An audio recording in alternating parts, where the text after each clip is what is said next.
Seen them. Arkells, Hamilton Band, proud Cat fans. They've had a couple good concerts at Tim Hortons Field. I forget that you're a Hamilton guy. I just know you as like Stouffville suburban Mark, but you're Nails. You're from the Hammer. I am from Hamilton. Proud graduate of Westhill Secondary School. There's a lot of tough to get on the Wall of Fame of that high school. Why is that? Martin Short, Eugene Levy. What? Russ Jackson, Canadian football player. Harry Howell. I don't know if he's on the Wall of Fame, but defenseman who he's famous, obviously a great defenseman, but he won the Norris the year before Bobby Orr won his first. And kind of allowed him to take over that award. But so are you on the Wall of Fame? I'm not. My sister is. Why? Swim in the English Channel. Double crossing from PEI to New Brunswick and back. A few reasons. Wow, very, very impressive. You, she's the high achiever. You deserve a little recognition, though. Come on, like Sports Center, multiple live events, tennis, Brian NHL Williams Network. Brian Williams is on it, so that's the bar for broadcasters, I guess. Okay. You're on your way. Yeah. The school is almost like 100 years old, so there's the alumni is pretty good. Yeah, pretty esteemed group of alumni. Okay. Well, one day. Okay. One day you'll get there. You keep working hard, okay? Okay. Thanks, buddy. Listen, this segment. Yeah. You didn't really come up with this. This is O. This was O-Dog. Did he come up with the nickname Death Row, or was that prior to him? That was Kevin Weeks. Really? Yes. My first day at the NHL Network, one of my first days, my first day meeting him at least, going to the studio, and he's like, all right, so Mark Rowe? And I was like, yeah. And he was like, Rowe as in like death row? And I was like, okay, yeah. That was the first time anyone's ever, like I've gotten everything. Row show. I like row show. Row your boat as a kid, all the time. Like death row? I was like, yeah, I guess like death row. And you get that. D-row. Like, I love D-Row, but you get that at like the grocery store and stuff now where people will come up to you and be like, hey, Death Row. Overdrive, because it became an NHL Network thing, and Jeff O'Neill started his television career on the NHL Network. He was already on TSN Radio, so he had known me as D-Row, and then he would refer to me as D-Row on the radio, and so your Overdrive audience. We certainly know them this week on our mentions. But anyways. Yes, they're very clear in the mentions. Yes. But so, yeah, I'll get it like, hey, D-Row. And then I would get it from family. Like I got a text from my mom once. Death row, ? To me once, like years ago. And I'm like, I don't know how to explain it, Mom. But she's like, is this a good thing or a bad thing? I'm like, I think a good thing. Those are hard to explain when you have to like really set the background and the context. And then you put in all that work, you explain it. And then at the end, it's like, I'm just confused. I don't really understand this. Yeah. And then you just say, just leave it. But it's fine. If they give you a nickname, usually it means you're accepted. You are. Yeah. You're Death Row. And that's why our guy O came up with this segment. We're going to play it? Yeah. Life or Death Row. Let's do it. Bet you D-Row is a Bills fan. That's right, we're too smart for him. Yeah, we are, aren't we? I thought you guys were boys. I'm a Cowboys fan. Oh my God. Oh, you God. Any last words, boyo? I know nothing about that bulldozer. Give him the juice. Hey, you Death Row? All right, that's the first time I've heard that in like a year and a half. Okay, before we get into it, just, how you feeling about the Cowboys this year? Because you, along with, I believe, LeBrun, CJ, Sheeler, Laura Dykin. Who else am I missing? Like, there's a whole contingent of Cowboys fans here. I think you hit all the on-air people. There's some people behind the scenes at this operation. How's that group chat feeling about the Cowboys this year? Pierre's always pretty positive, I find. Laura and I are we're realists / pessimists. Yeah, kind of go back and forth. I think Glenn's usually relatively optimistic. There's nothing that they did this offseason that made anyone happy. Like everyone wanted, after losing that badly, to not make any big changes. It's kind of like being a Leaf fan right now. I was going to say, that might lead into our first question on Life or Death Row. Look at that. Oh, someone showed you that. I thought these were all secrets. But life or death row, Frankie. Good segue. Mitch Marner will be in a Maple Leafs sweater on day one of training camp. I have to give this life right now. JP?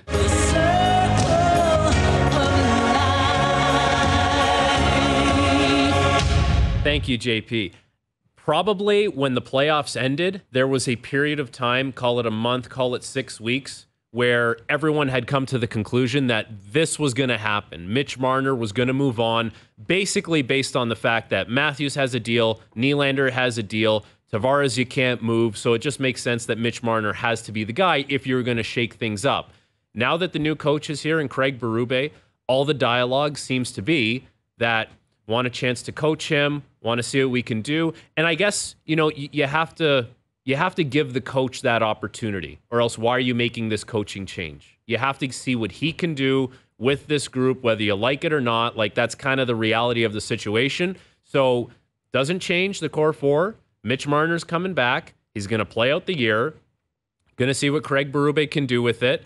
But nothing really changes if there's regular season success. Like, everything kind of hinges off the playoffs. So it's almost like we're in sit and wait mode with the team, but also as the individuals of the core four, and Mitch Marner being one of those guys. And a question we'll probably never get the answer to is, did they at least go to Mitch Marner and ask, are you willing to waive your no trade clause to 5 teams, 4 teams, whatever? I don't know. Right? Because it might have been out of their hands. Like, Craig Berube, you probably does want to coach Mitch Marner and see if he can get the best out of him. But the organization might have said, we would like 3 players for Mitch Marner who can make an impact, who aren't his kind of stature of a superstar, but could be, another defenseman and, 2 or 3 bottom 6 forwards, whatever it ends up being in a first round pick. But Mitch Marner either said no to that, or he gave them 2 or 3 teams, and those teams did not give, because they need to hit a home run. It's such a hypothetical, because we don't know if that actually was the case. That's just us speculating, not even speculating. It's and what you're going to hear from the organization when training camp breaks. We never went to Mitch, for sure, and maybe that might actually be the case. There's only a few Mitch Marner type players in the league. Why would we ever want to trade him? Right, and we just have, let me make one thing kind of clear. Like, when I say get the most out of Mitch Marner, like, Sheldon Keefe got a lot out of Mitch Marner. Like, Sheldon really knows how to coach skilled players. He showed that, Marner, Matthews, Nylander, all those guys had career years playing for Sheldon Keefe and accomplished certain milestones. It's more about, how does it look different in the playoffs? Like, that is the main thing that needs to change here. Regular season milestones and individual success, it's not going to mean that much in the grand scheme of things if things look the same come playoff time. And it's not just exclusive to Mitch Marner. They need more out of Austin Matthews in the playoffs. For sure. John Tavares, same thing. Right? Yeah. Okay. We're going to stay within the division for our second life or death row. The Ottawa Senators will make the Stanley Cup playoffs next season. There might be some people listening to this show who are eagerly awaiting your answer. Send it to the chair. Give them the sizzle. Oh, yeah. We've had the sizzle for a few years now. Well, you know what? I feel like last year we didn't have the sizzle for the Ottawa Senators, because all they would do is win the offseason. You make the DeBrincat trade. You do the trade deadline trade for Chychrun. And then last year, coming into the season, it was like, now you're getting the full year of Jacob Chychrun. You bring in Tarasenko. And, down the middle of the ice, things looked pretty optimistic, because you were going to go Stützle, Norris, Pinto. Well, Norris wasn't really available for you. Mm-hmm. Pinto gets suspended for 41 games. Chychrun didn't play as well as people anticipated on the back end, and the goaltending was awful for Ottawa. What does that lead you to? Being in the basement of the NHL again. And now things are probably on the way up for Ottawa, but it's too far away to consider them a playoff team at this point. I think the expectations are reasonable for them, in the sense that don't be a basement team, but be a team that's in that, 10th place kind of vicinity when it comes to the conference, where, you're not necessarily on the playoffs, but at least you're out of the basement. Like, that's kind of the sweet spot for them this year, I think. I want to give this life. I want to say Linus Ullmark can be the difference, can be the goaltender that they've been trying to get for a few times here that have not gone, the Cam Talbots, Jonas Korpisalo, Philip Gustafsson was supposed to be their future goaltender. Then they get rid of him and he becomes a pretty good goaltender with the Minnesota Wild. My reluctance to play the music is who is coming out, right? Or even the teams who are out, are the Ottawa Senators going to be better than the Detroit Red Wings this season, right? That's probably not, but that's okay. I don't think they're supposed to be better than the Detroit Red Wings this year. So what are you doing? You giving it the sizzle? I'm giving it the sizzle. Yeah. I want to play the music though. You might play it at some point. Will Ottawa be better? This is not a life or death row. Just quickly. Yeah. Will they be better than the Montreal Canadiens next year?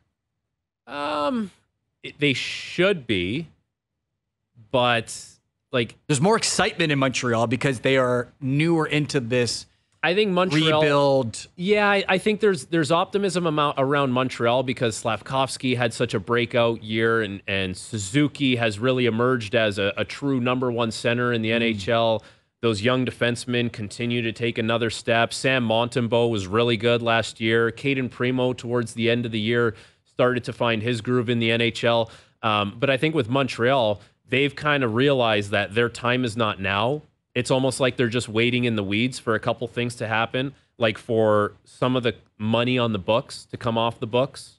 And then, just to see what happens in front of them. Like you talk about who's going to get knocked off between, in the Eastern Conference. In the Atlantic, Florida, Tampa, Boston, Toronto are all not going anywhere. That's my problem. So who's Ottawa knocking off? Who's Montreal knocking off? I would imagine both these teams are fairly close in vicinity when it comes to the standings. Right. Like the Devils are going to be better. I don't think Carolina is going to be better than they were. They'll take a step back. Maybe Washington takes, they don't sneak into the playoffs again. The Islanders should be a better team than they were. I don't know. Their goaltending will be better than it was last year. Mm-hmm. Yeah, it gets crowded quickly. But Columbus will be in the basement. That's for sure. Okay. And I don't know. I'm not overly excited about Buffalo. They're another team that is in that category of Montreal, Ottawa, trying to take another step. So we'll see what happens. Maybe that's a good thing because that's another organization where we've been excited about the future and then they let us down. Yeah. Have reasonable expectations. Leon Draisaitl and Connor McDavid did not let us down this past year. Life or death row that Draisaitl and McDavid both sign long-term extensions with the Oilers. This is not controversial, but I'm going to send it to the chair. And it's not that they're not going to be back with the Edmonton Oilers. I'm not convinced it's going to be long-term extensions. Like it might be that mid-range extension, maybe that 4-year type thing where, what's your cutoff for long-term? It's got to be at least. I think long-term is like 5 and up. Okay. Right. So is it a 4-year thing with a lot of money, and it gives the Oilers a little more runway to win a Stanley Cup, get that unfinished business done, but it also gives those players a little leeway as far as, signing that last ticket somewhere else if they want to. And at the end of the day, if they did that, they could say they left, they gave it a legitimate chance in Edmonton to get it done for, 2/3 of their career, essentially. So, or half their career. I see it I see an extension. I'm just not sure it's like a 6, 7, 8 year extension there. I'm going to give it life. Yeah, you are.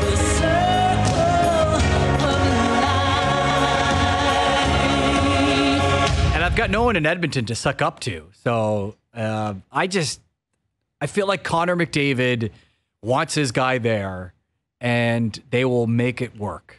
They will somehow make it work. The salary cap is finally going up, much to the delight of the team in this market. But I hear you on the length, and maybe it's not 8 years, but I think it's at least 5 or 6 for Leon Draisaitl. Okay.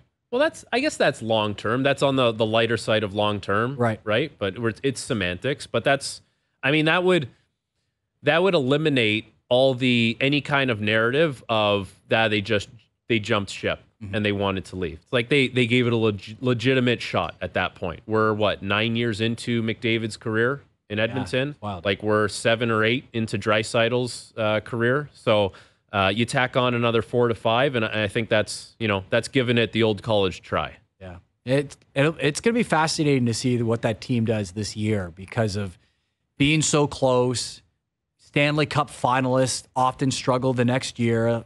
It could be a slow start. We thought that about the Florida Panthers, and then it worked out pretty well. We just talked to Montour. Him and Ekblad, they both missed the first 15 games of the year because they had surgery. Didn't slow them down at all. I don't think the Oilers struggle or slow down at all. I think they're just as good, if not better, coming back into next season. And like that's a very explosive top 9 that they're going to have. And I think they've silenced some of the doubts of can the blue line do it and can Stuart Skinner do it? Because even for what they did in the final to come back from down 3-0 and make that a game 7, that takes a lot. It takes a lot of skill, a lot of mental strength, and it's very, very impressive. They can't have a worse start than they did last year, right? Yeah, exactly. And could the Toronto Blue Jays be worse? Well, we'll find out maybe at the deadline.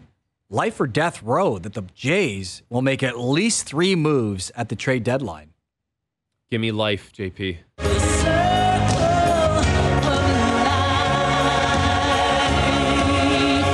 I think it'd be pretty shocking if that was going to the chair. Shocking.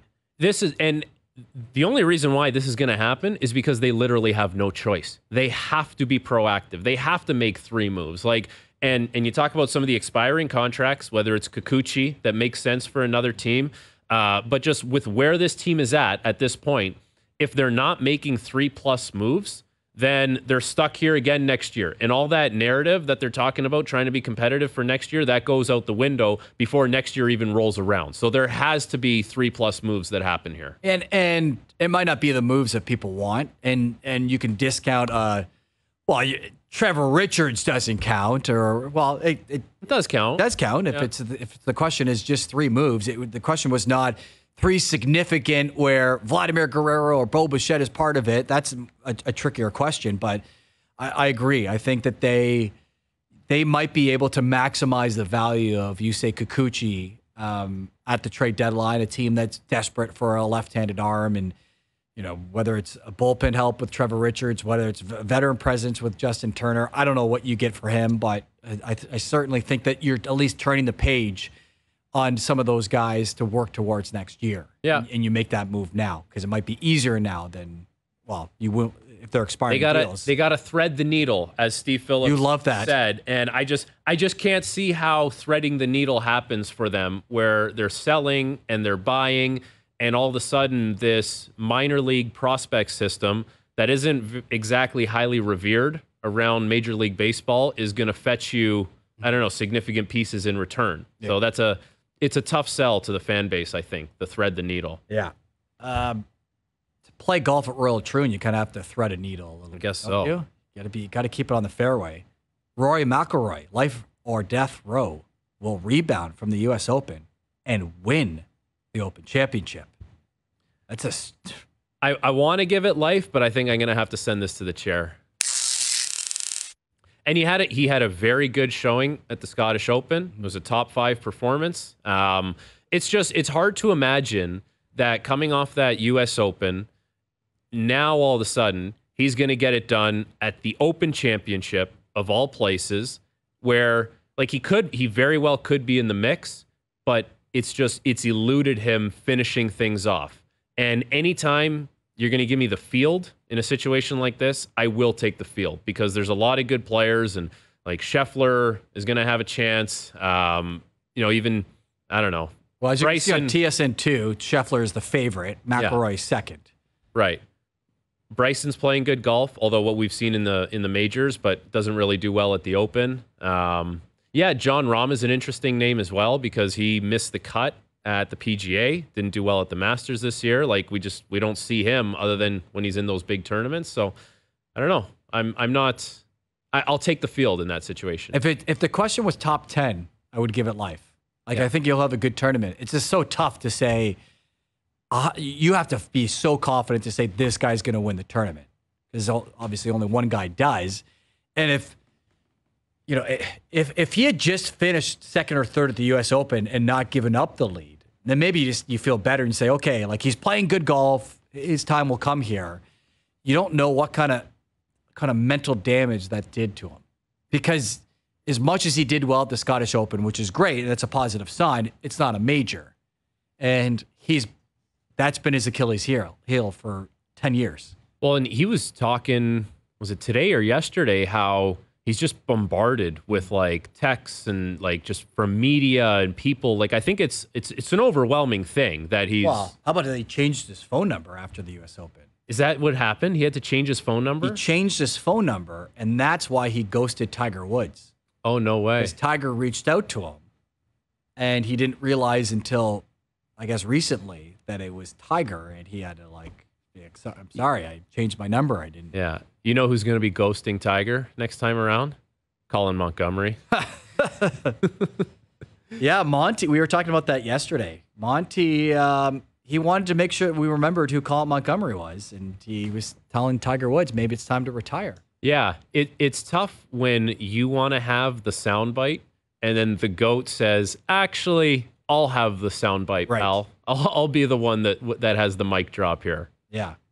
You want to play it? The Tiger clip? Yeah, sure. Why not? This was what Tiger Woods had to say in response to Colin Montgomery, alluding to the fact that Tiger's play should maybe relate to his retirement or his impending retirement from these major tournaments. There was comments, last week from Colin Montgomery who said, why is he here? He should retire. There's no point to this. Do you feel that's a bit hurtful and you've earned the right to make the decision when you decide? Well, as a past champion, I'm exempt till I'm 60. Colin's not. He's not a past champion, so he's not exempt. So he doesn't get the opportunity to make that decision. I do. That's what I mean. You've earned that. You've deserved it. So when I get to be at his age, I can still make that decision. Well, he doesn't. I just don't know why you would make a comment at a guy like Tiger and not expect something in return, or maybe you would expect something. He probably does, yeah. But I just what do you gain out of going at Tiger like that? I don't understand. Attention, and some guys do want to be opinionated. I don't know. Look at that face. What is that? What do they call it? The grin screw? Show?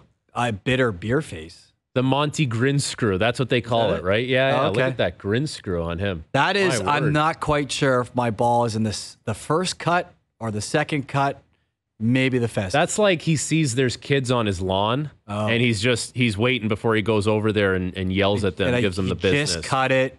Yeah. Trimmed it. It's all perfect. He's grin screwing them. He was weeding in the morning. And these kids are. One thing we should have learned over the years when it comes to Tiger, if you are going to have a comment to him, Tiger will A, have a comment back that puts you in your place, or B, play some golf that puts you in your place. Yeah. And the other example is Stephen Ames. When Stephen Ames it was the match play, he made a comment about Tiger like spraying the ball off the tee, and then Tiger won like 9 and 8 the next day or something ridiculous like that. And that's going after Tiger in his prime. Like that is going after a caged animal. A caged tiger. Well, the thing is, you go at the champ, you better not miss. The thing is, even if you hit him, I think he's going to hit you back harder. That's why he's the GOAT. Well, why don't we wrap up with Tiger? Sure. Life or death row. He makes the cut.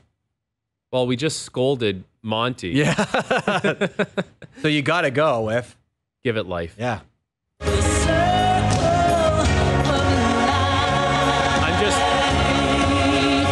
I want to be optimistic about Tiger. I think so many times we talk about him, say it's not going to happen. He can't walk. He's struggling to get around.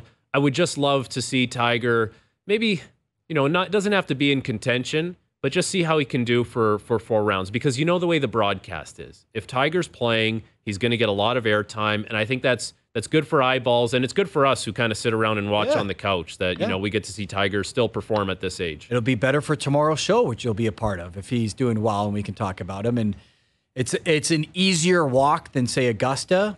I've been told. I'm not going to act like I've walked the course. And his former coach, Hank Haney, said that this is probably the best major that he has to being competitive because of the knowledge, because of his game. He can play that low ball, which you when you're trying to take away from the wind. Oh, the old 2-iron stinger? Yeah. Love the 2-iron stinger. I think he's got a 2-iron in his bag. Oh, yeah. Yeah, he's got a deuce for sure. So let's hope. That's what we're hoping for. All right.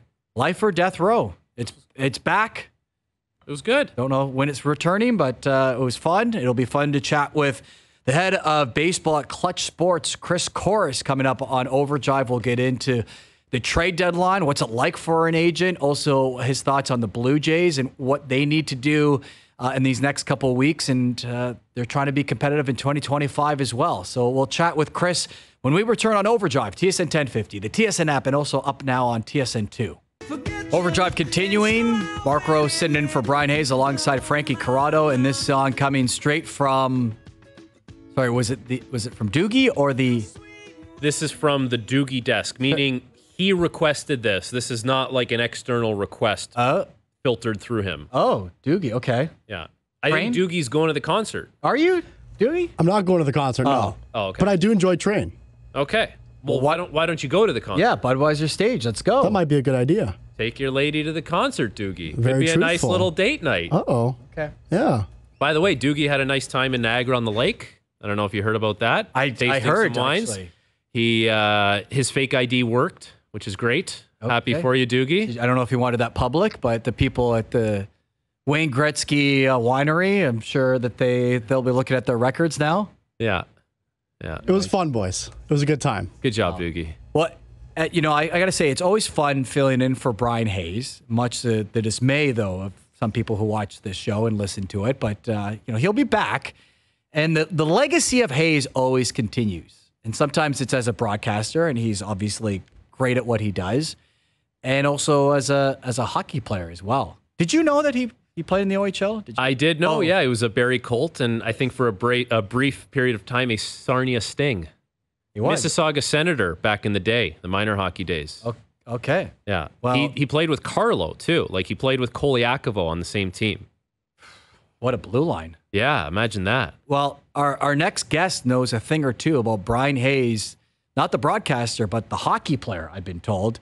Chris Corus, head of baseball at Clutch Sports. Chris, can you confirm the rumors that Brian Hayes, stellar defenseman, and also someone that you've seen on the ice firsthand? What's the saying up there right now, boys? Hayes is a fraud. Hayes is a fraud. I wish I could recall that far back into my memory bank. I mean, I grew up with Brian, with the Koliakovo brothers. I actually got drafted to Belleville with Paulo in the same year.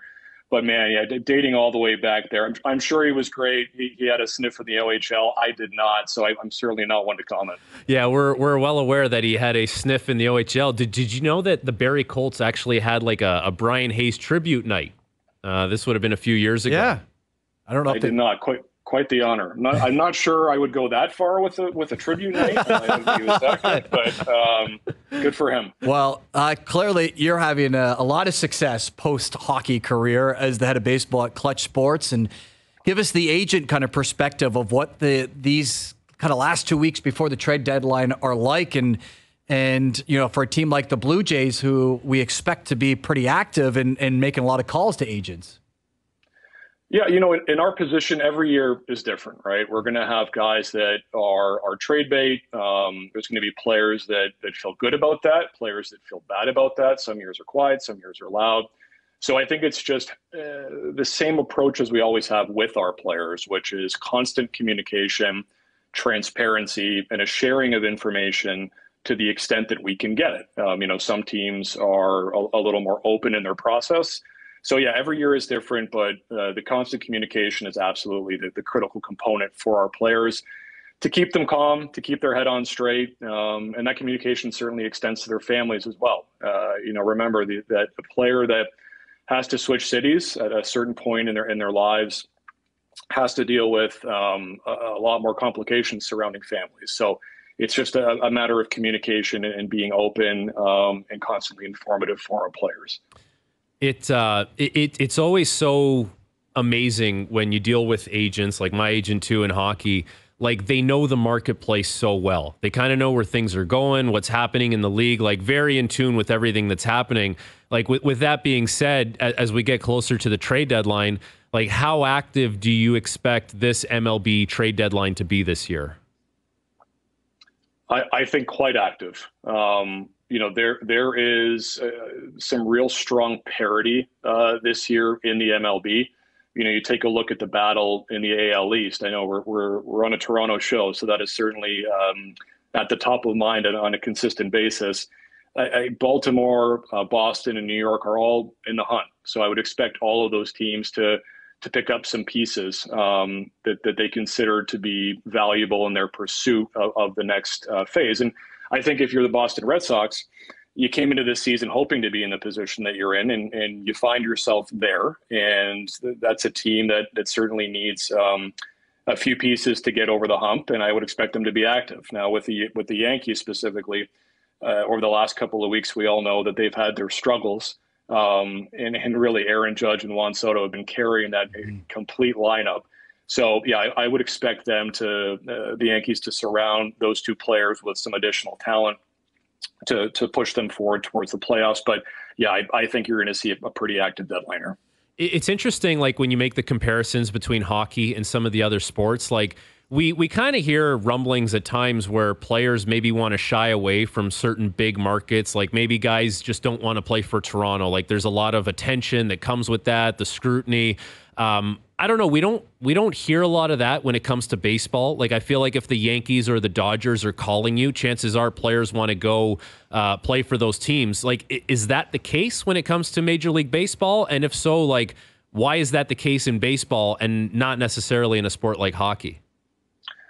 Well, as a Torontonian, I can certainly make the pitch for any player that is questioning whether or not the Blue Jays are a desirable place to play. Incredible city. Obviously, the ownership is committed to winning. They've opened up their pocketbooks and shown that commitment. So I think when it comes to Toronto specifically, it's an incredible place. But directly addressing your question, I think it really depends on where the player is in his career.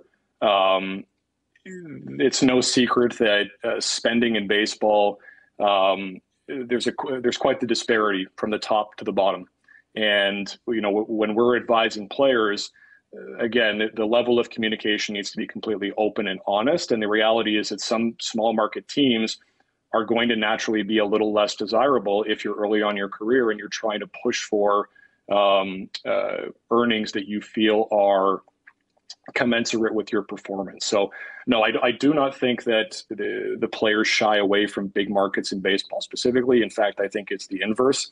I think players typically like the spotlight and the chance of receiving compensation at the highest level that they deserve.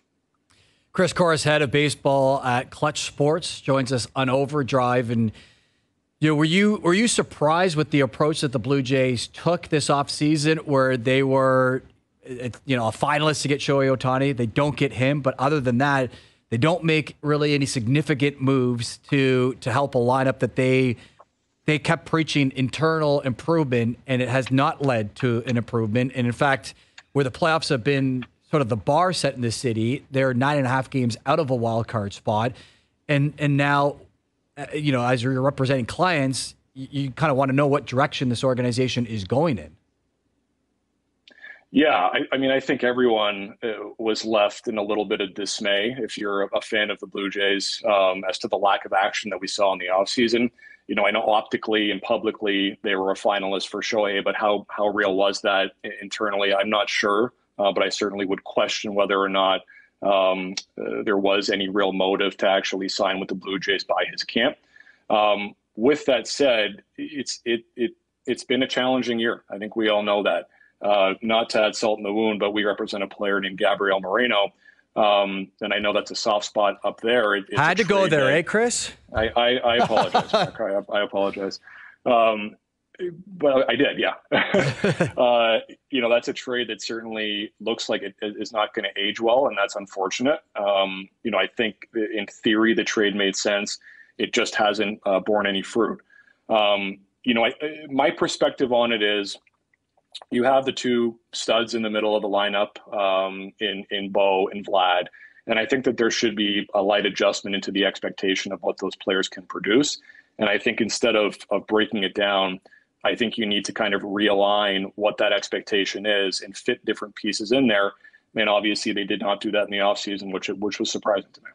How difficult does it become now for this management group where, we were talking to Steve Phillips earlier, and the term that he used was thread the needle. And that was in reference to probably selling off some pieces this year and being a buyer at the same time and trying to be competitive for next year. Like, it sounds like that would be incredibly difficult to pull off, considering like they are in the situation they're in. But you would see that, like you're the agent, you're kind of working with teams in that way. Like, how hard would it be to pull that off? I think they're in a tough spot, guys. I don't think that's a secret, right? I mean, take a look at the play of Bo specifically and the drop off this year. It's certainly not indicative of the talent and what he can and should bring to the table.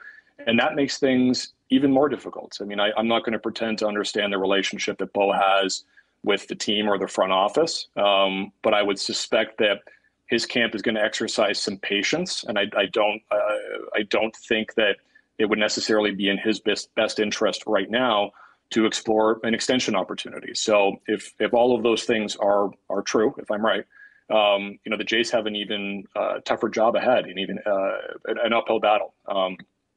So I think that those two guys should remain the priority. As I said in my previous answer, I think that there should be an adjustment as to what the expected production is going to be from each of them. But when it comes to Bo specifically, they're in a tough spot. It's going to be a challenge to extend them, I think. I think it's going to be a challenge to extend Vlad. I think you've got some aging pitchers that are coming back down to earth in their performance. So, the roster makeup is not one that I think Jays fans today can feel overly confident about.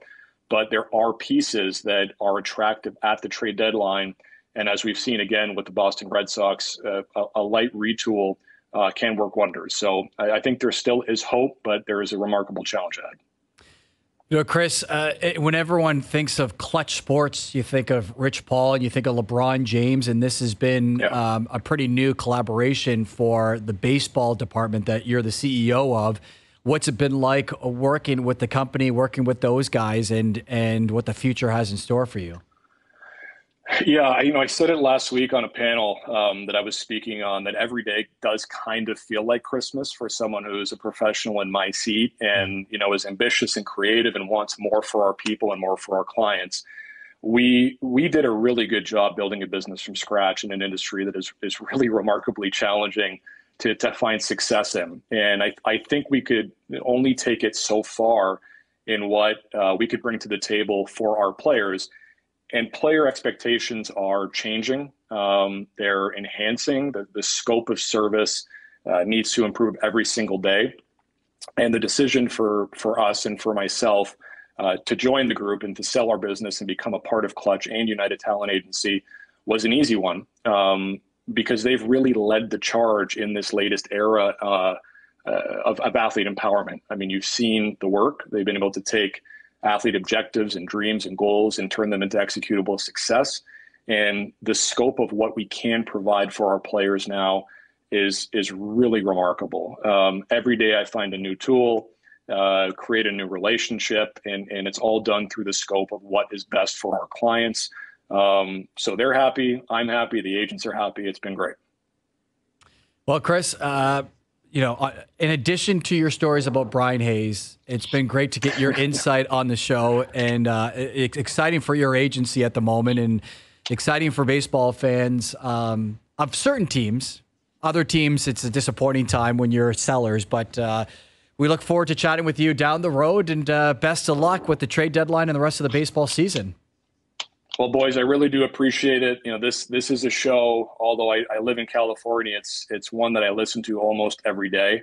And, Hayes and the boys do an amazing job, and you guys certainly fill the gap in a really strong way. Frankie, I know you're on quite often, and I really enjoy listening to you and Mark when you're on just as much. So really do appreciate you guys inviting me on.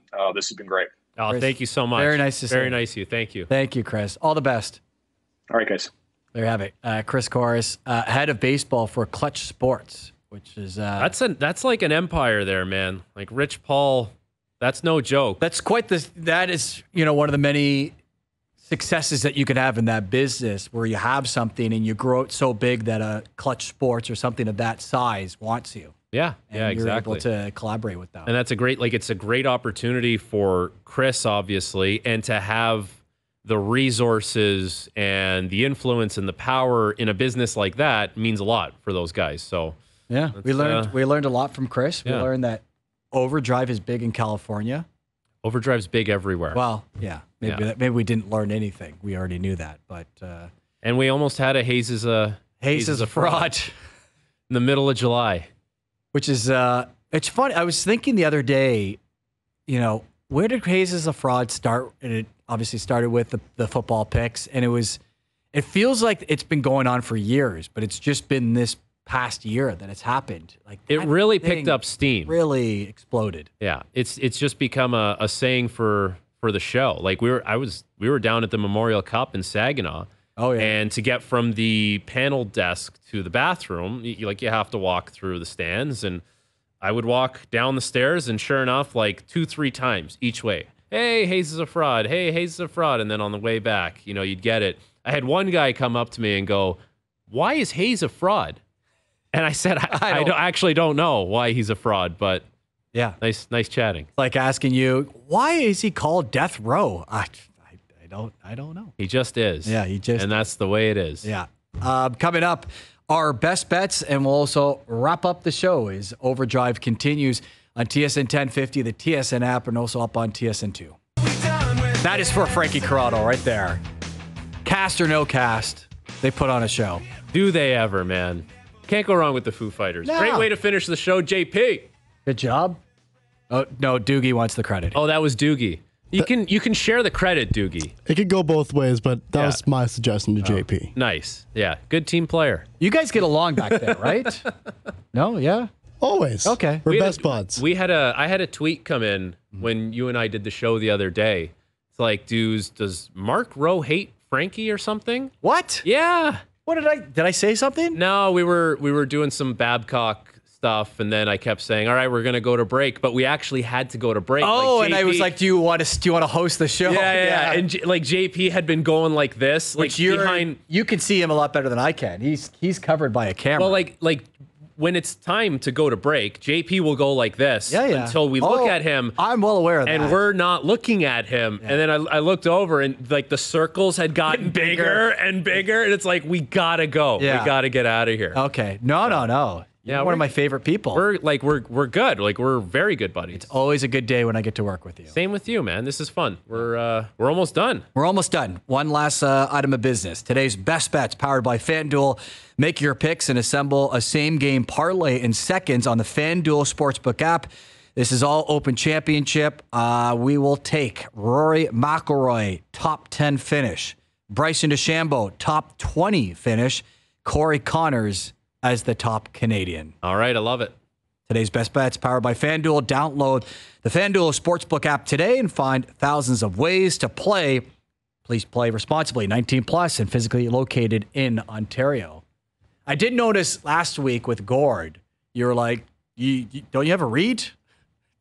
There's a read at the end. At the end. Yeah, because Gord did the bets, and then he was talking about the bets, and I could see like we're like a minute away from having to finish the show. And you're like, Gord, it doesn't really matter what we say as long as you say that line. You have to say that line. The Bills need to get paid around here. So good people at FanDuel. Yeah. Got to give them their props. Yeah. No, it's all good. This was good. We talked to Quentin Byfield, talked to him about his new deal, Brandon Montour new deal, caught up with Lawrence Applebaum. He's excited about the Canadian contingent at the Open. So yeah, it's all good. Well, you'll be back tomorrow with Dave Feschuk. Yes. And so the Open Championship the round will be over. So we'll have lots to talk about there. It's a fun kind of second half of the golf season. I feel like it's a second half. I don't know if that's actually accurate or not, but when you have the final major, then you have the Olympics, and then you have the push towards the President's Cup, which there's obviously Canadians trying to get on that team. I love the format. I remember when the Open used to be the third major of the year, then you'd have the PGA, and things were a little more spread out. Let's get to the majors quick. We'll get into the FedEx. We have the Olympics. It's fun. Like, it comes fast. All right. Well, we'll be back tomorrow at 4 p.m. And we'll chat then.